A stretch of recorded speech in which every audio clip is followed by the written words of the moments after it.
Recently, some of us were talking about things that bother us or grate on our nerves or those kinds of things, and I'm going to talk about feet, and so that may bother some of you. Yes, some people have problems with feet. So I'll start with the thing that probably won't bother you, and that is, aren't babies' feet the cutest?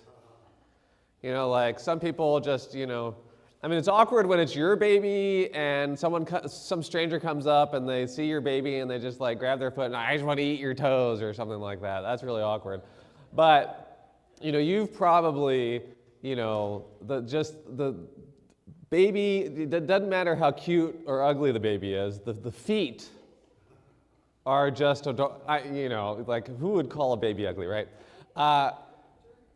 During a sermon, no less. But the feet, they're just so adorable. The hands, they're just so adorable. The feet are so adorable. What happens, like as you get older, what happens to your feet? Okay, life happens, all right. Do you think you have beautiful feet? Some of you don't, some of you might, that's why you polish the toenails and you paint the toenails and you scrub the feet with some like horrible device to make them all soft and pretty. I don't know why that's acceptable torture, but it is. And yes, maybe we have a problem with feet and toes and in public because of things like fungus, or because of hair, or because of ingrown toenails, or because of arthritis, when the toe starts to curl under, or because you tried to wedge your foot into something that you should not have done for 40, 50 years, and so you have misshapen your foot and caused yourself back problems and things like that. Or because of injury, or because you just don't like feet and you have a problem with feet. I don't particularly think my feet are beautiful. That's why I cover them. Even I get the hardest time for my toe shoes, but listen, I'm not out in public in flip-flops and sandals. Are you? Okay, some of you are. Some of you are like, no, I'd never be caught dead in public with flip-flops or sandals. Back in many cultures today, wearing shoes inside is not appropriate.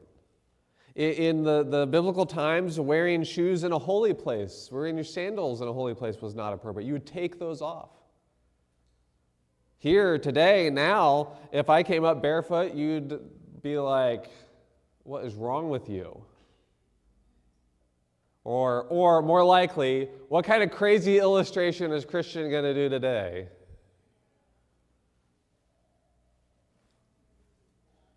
Here's the rub. Isaiah chapter 52, verse 7. How beautiful on the mountains are the feet of the messenger who brings good news.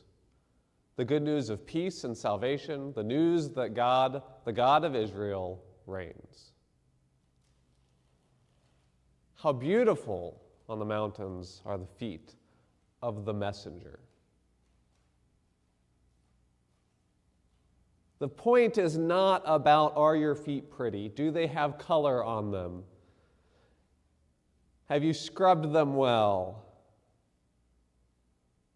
Are they perfectly shaped?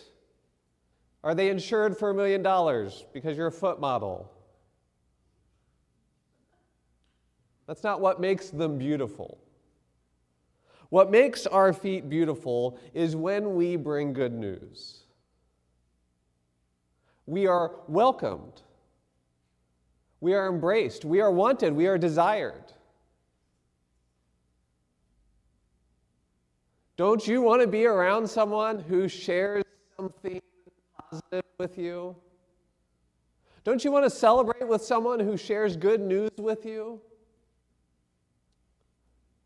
If I If I write something that is corrective and challenging, I'll get a few people interact with that and maybe some amens and things like that. But if I share a picture of my children and talk about something great they've done, everybody loves that. Everybody wants to like that and approve of that and to celebrate that. I say this to say that we have a problem. Maybe not all of us. I have this problem. That problem is that I make assumptions that other people don't want to hear the good news that I have.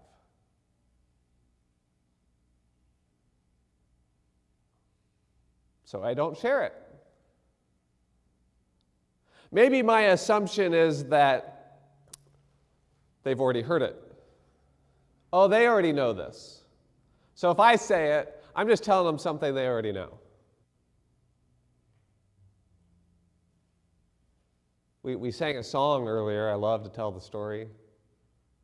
And in that verse, I've never picked out the verse or noticed the verse in there that says, I love to tell the story to people who already know the story. I'm paraphrasing, by the way. I don't have that memorized. But I love to tell the story to those who already know. Sometimes I assume, maybe sometimes you assume, that the person that I'm interacting with, they're going to respond negatively if I share my good news with them. Have you thought that, felt that? Have you kept your mouth shut because of that? Well, that's a problem. We have a problem. We have a problem assuming something about others. For those of you that know me, you know and I've said this, I say it publicly, I struggle with being a judgmental person. But isn't that what all of us are doing when we make those assumptions? Aren't we judging those people? Aren't we judging their perceptions? Aren't we judging their place, where they're at in their life? Aren't we making judgments about how they're going to respond?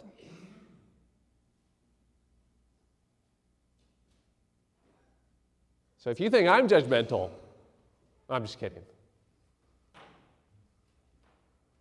But it is a problem.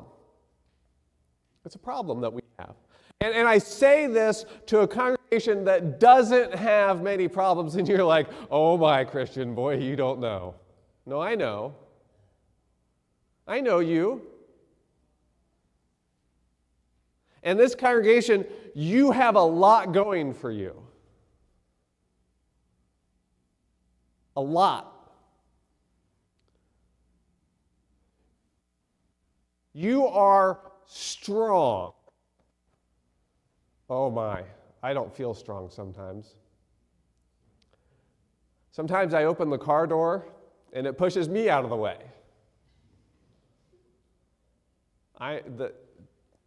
Seriously, like that's how weak I've gotten. But you are strong because of your weaknesses. Because you have Christ in you. Now, if you don't have Christ in you, if you have not been united with Christ in his death, burial, and resurrection, then you are still weak. You are still in your sin and in death and in weakness. But once you have been united with Christ, his strength and power is in you and at work in you. And on display in you. And God doesn't give you power in the areas that you already are strong. He gives you power in the areas in which you are weak. If you have a skill or a strength, God will use those for good if you cooperate with him. If you let him use those, he will use those to do good for those around you. But his power is made evident in your weakness.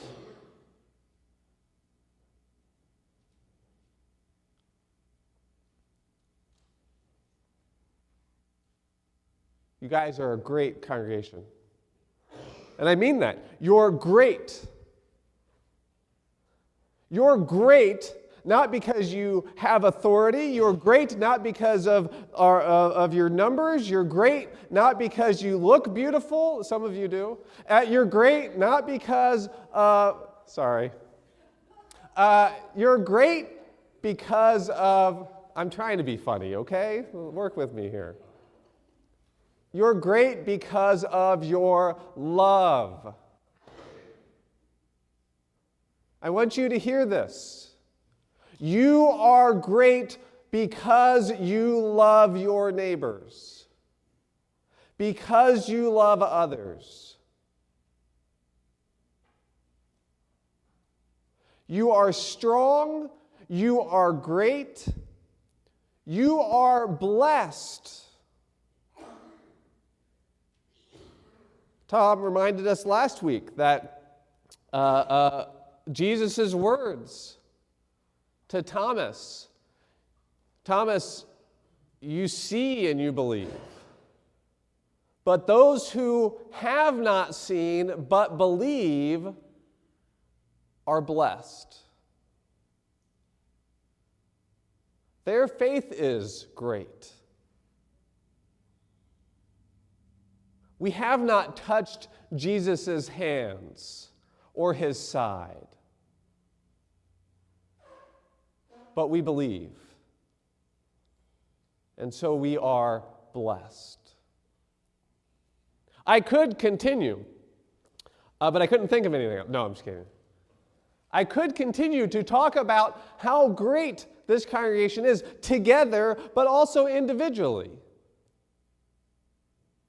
A couple of weeks ago, William talked about Tom and Cheryl and the trials that they were facing and how wonderful they are together and as a couple, but also individually. And I forget exactly the words he used, but I was in full agreement with what he was saying about them as people in their character and their blessing to others and their strength and just being the presence of Christ to those around them. Is that fair, William? Do I want to see your feet? No. Do I want to see your toes? No. No. But I have seen his feet. Most of you here have seen his feet. Because week after week, he serves you. Day after day, he serves you. And he works behind the scenes, and he works tirelessly, and he does things that other people don't want to do. And he gathers people together and leads all of us in our singing.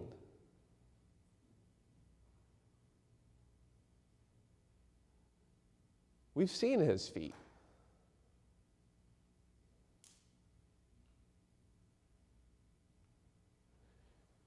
You, as a congregation, are strong. You are great. You are blessed.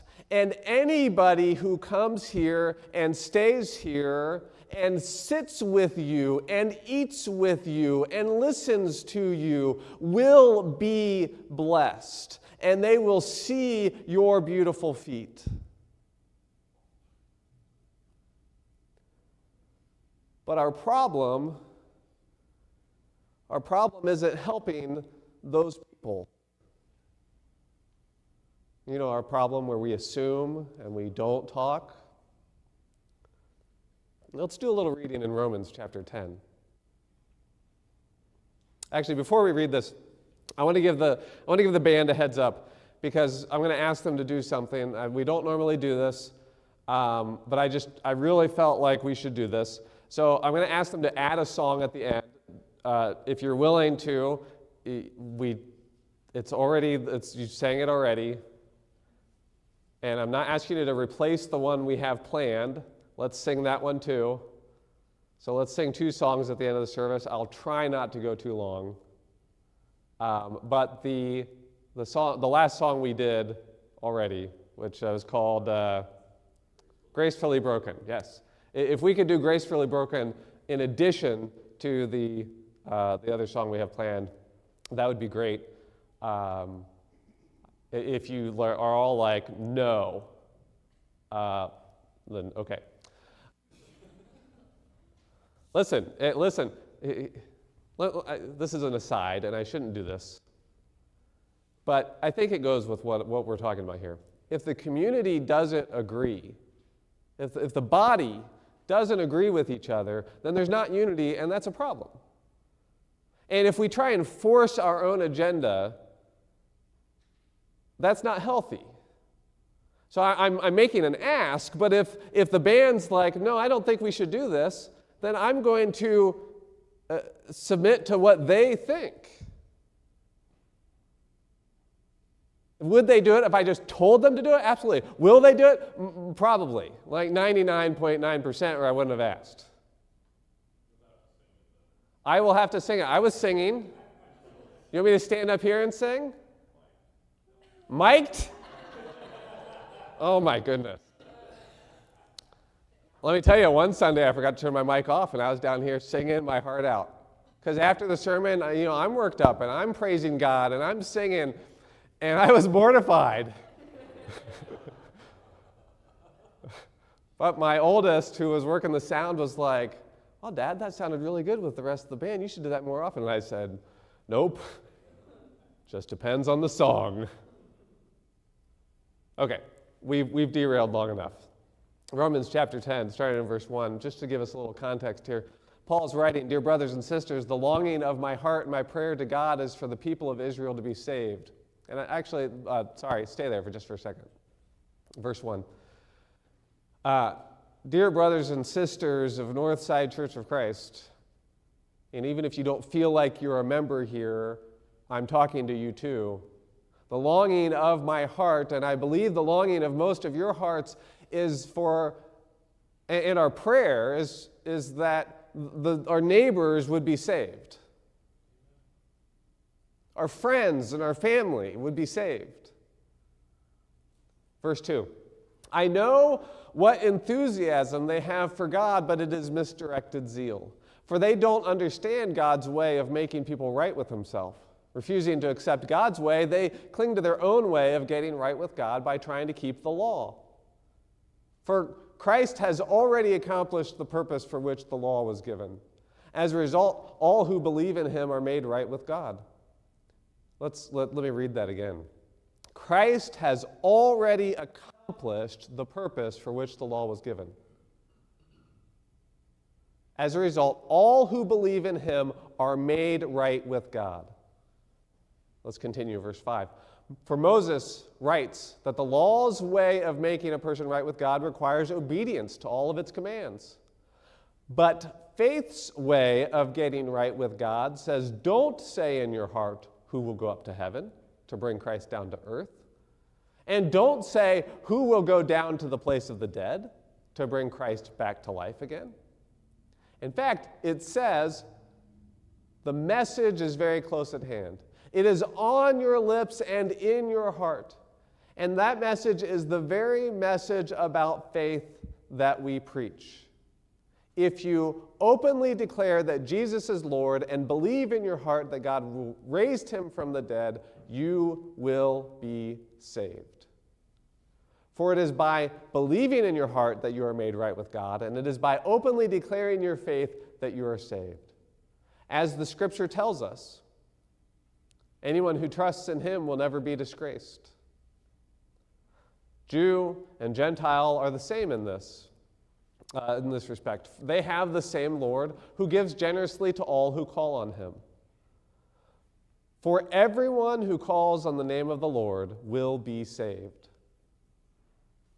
And you might remember this passage from last week if you were here or watched the message online.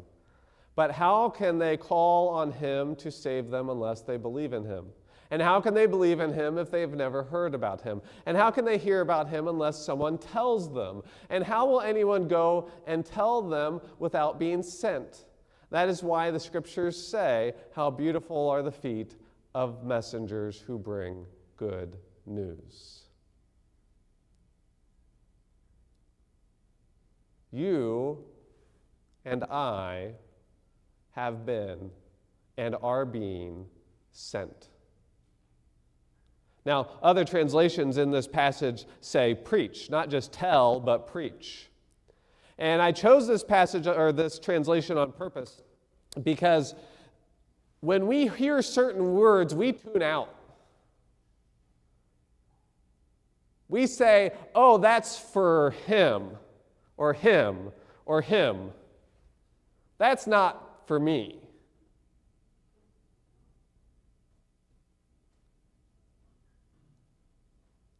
Oh, evangelism. Oh, I'm no good at that. I can't do that.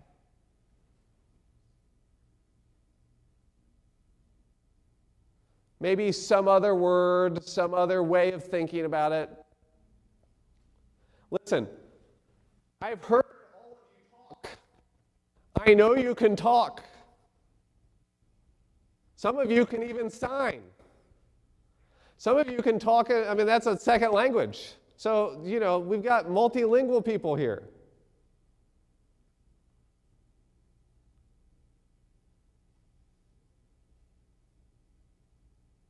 We can say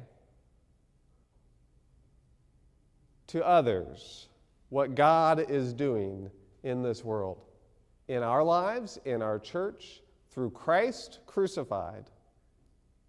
We can share that with others. I've grown up in the church. I've gone through trainings. I've been in programs. I've read books.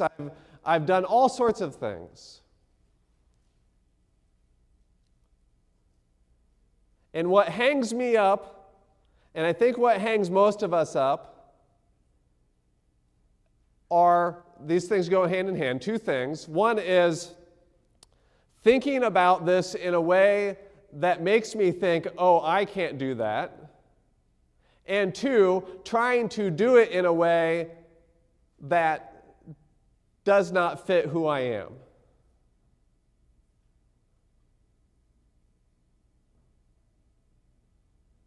And those go hand in hand, and when we have both of those things happening and other people saying, well, this is good and we should do this, all we feel is guilt because we can't do it.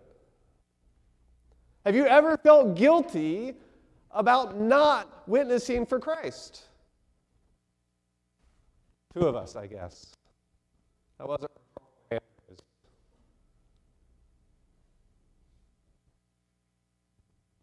Like we're very good in the church at making ourselves feel guilty about not doing things that we think we're supposed to be doing, right? Yeah. If you haven't felt guilty, good. Maybe you should have a little. No, I was kidding. Like even there, it's like, oh, I should feel guilty about that, right? I feel guilt about not feeling guilty.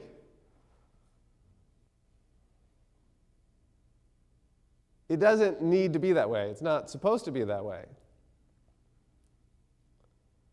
There are times where we should be encouraged and spurred on. There are times where we should be challenged to step out of our comfort zone.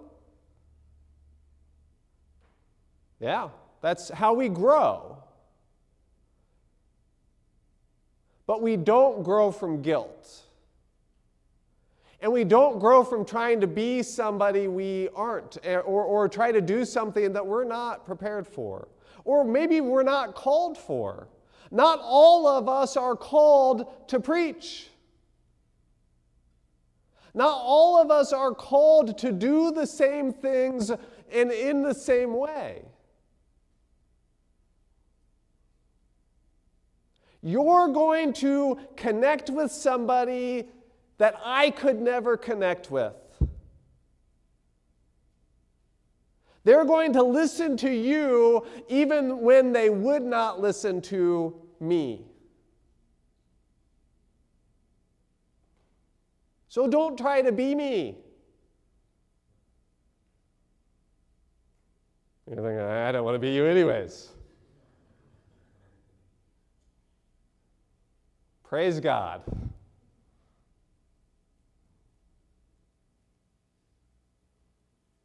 But we need to know that we have something great that other people can benefit from. First and foremost is the knowledge of Christ.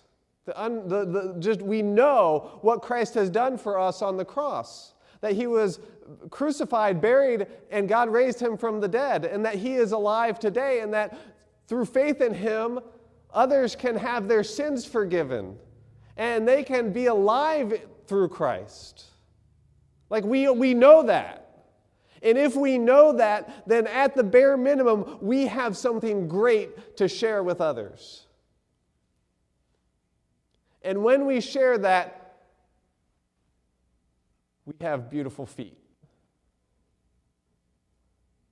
But more than that, you have your experiences, your life of service, your acts of love. You have your insight, your faith, and that too can be shared with others. I meant when I said that if anybody comes in here and is willing to stay and sit with you and listen to you and eat with you, that they would be blessed. They will, and not just that, but to serve with you as well. To work in the food pantry or the clothing pantry. If they're willing to do these things, they will grow. You have a lot to offer. And you need to believe that. Because if you don't believe that you have something to offer, then the method isn't going to matter because you will offer it anyways. Whatever works for you will be irrelevant. Because you will stay, like I do, in your own head.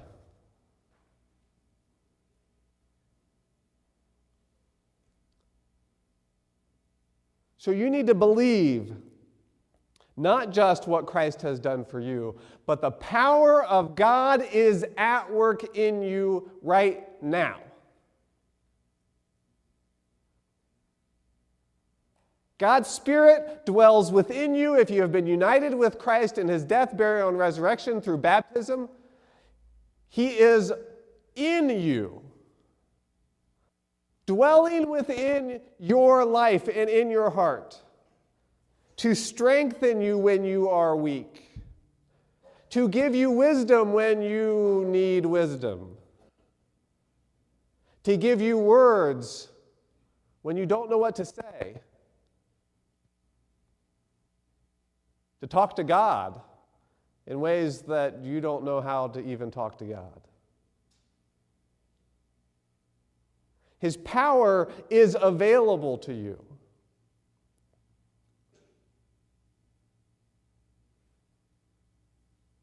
And because you have something great to offer,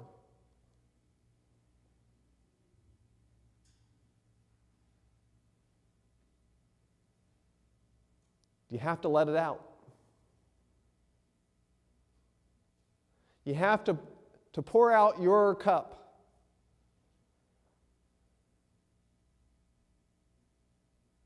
If you keep it in, if you hold on to it, listen, I've prayed with some of you and heard your prayers, and some of you don't like to pray in public or you don't like to pray with others, but I'm blessed when you pray. I'm disappointed that I don't get to hear some of you pray because I think you have something to offer. I think you have something to bless me with. Oh, I can't do that.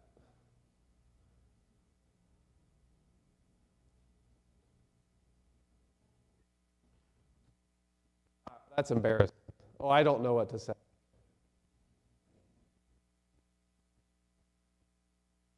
The show? Who are you trying to impress? Look around.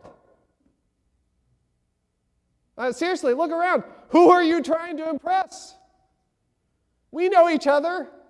We're not impressed.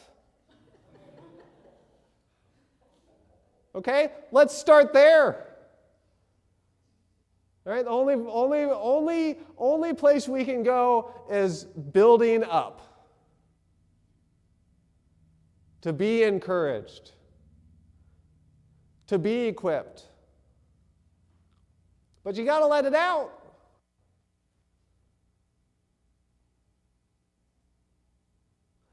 Do you believe that you have something to offer those around you?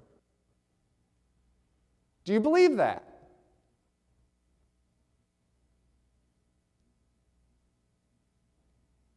And are you willing to let it out? I phrase it that way because if I phrase it any other way, you're going to think, oh, it has to be that way. No, it doesn't. I mean, I can come up with a list. I thought about it. I was going to say the list. I'm not going to say the list now. So, see what you drove me to? No. I had a list of ideas. You'll have to ask me privately. So what were your ideas, Christian? Take you aside because I don't want anyone else to hear. And I'll say, well, for you, maybe. And I'll share one or two things with you. I'm not giving you the whole list. You'll cheat and you'll share it with everybody else. Am I being absurd? No. Because this is just how we are. I grew up in church. I've heard plenty of sermons. And what I heard, I thought, oh, that's the way it has to be. And it took Bible college and years of study to see and understand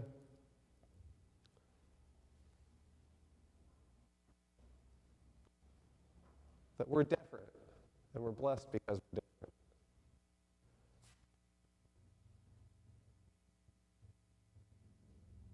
So stick with that. You have something to offer, let it out. And we're going to work on that. I'm going to challenge you some. And I'm going to encourage you some. Pray that for me, because but I'm going to encourage you some. I'm going to challenge you some.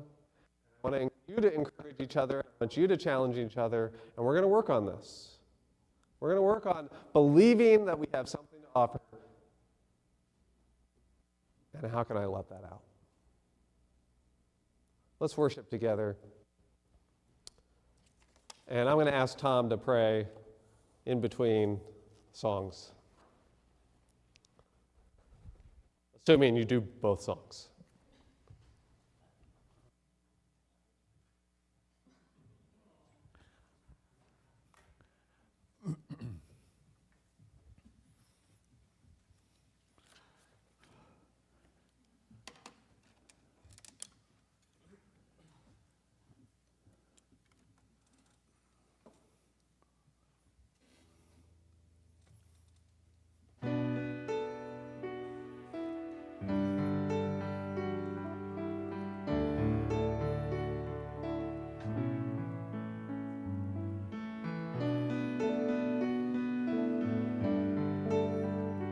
This is Gracefully Broken, Evan, if you can have that. Okay. Take all I have in these hands and multiply, God, all that I am, and find my heart on the altar again. Set me on fire, set me on fire. Take all I have in these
gracious and glorious Heavenly Father, Lord, again, this song says so much.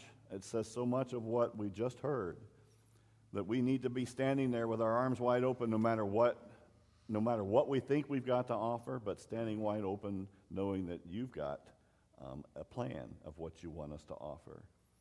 Lord, I pray that you'll take these hands, again, like the song says, and multiply everything that we've got, everything that you can do, and never take for granted what the power of God is. Lord, I pray that that will be something that will affect us and that will also push us and allow us to take